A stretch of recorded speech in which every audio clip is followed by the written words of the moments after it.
Today we are going to learn about sonnets.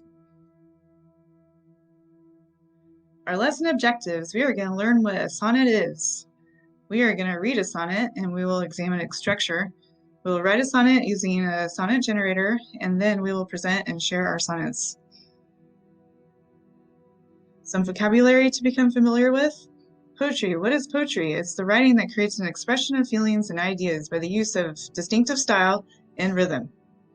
A sonnet is a type of poem of 14 lines using any number of formal rhyme schemes, typically having 10 syllables per line.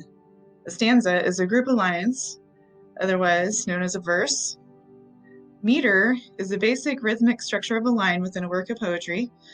Meter has two components, the number of syllables and also the pattern of emphasis on those syllables.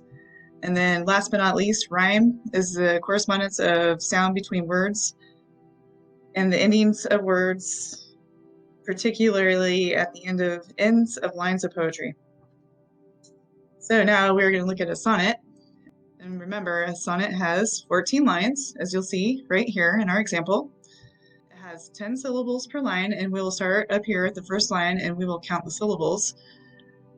For a door shown in the darkness, odd is true. So we'll count 1, 2, 3, 4, 5, 6, 7, 8, 9, 10. So there's 10 syllables. The last word of every other sentence rhymes. So we'll look up here. True rhymes with do. Starting with the second line alternating. All rhymes with wall. It has a rhyme scheme of A, B, A, B, C, D, C, D, E, F, E, F, G, G. Our last two lines are called a couplet. And because my picture's in the way here, you'll see the last two lines kind of stand alone, and they both have their ending words rhyming. Cold and cold. Now we are going to go on to our sonnet generator and create our own sonnets. All you have to do is fill in words, and it tells you what type of word you need to fill in. So right here, this asks you what should the poem be about, and it wants you to put in a noun. So I put in snow. And then 3 aspects of the noun, of which I like. I said it was cold, wintry, and fluffy. And then 3 verbs, floating, building, covering. And then some adjectives. And here's some adjectives that I feel describe snow.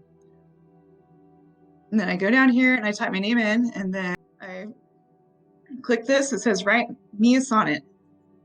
A sonnet by E. Caruso. My peaceful snow, you inspired me to write. I love the way you floating and building, invading my mind day and through the night, always dreaming about the wet building. So you guys get the idea. So you will go back. The link is in the presentation, and follow the link, and it will bring you to this page where you will fill in your own nouns and your own adjectives, and then generate your sonnet. And then when you're done with that, I want you to copy it and then paste it in the comment section below the YouTube video that you are currently watching. So after you finish generating your sonnet, please read through it and pay attention to the structure, pay attention to how every other line rhymes, and then also how there are 10 syllables per line. And last but not least, a couplet at the very end of your sonnet. If you guys have any questions, please feel free to write them below, and I will look forward to seeing you soon.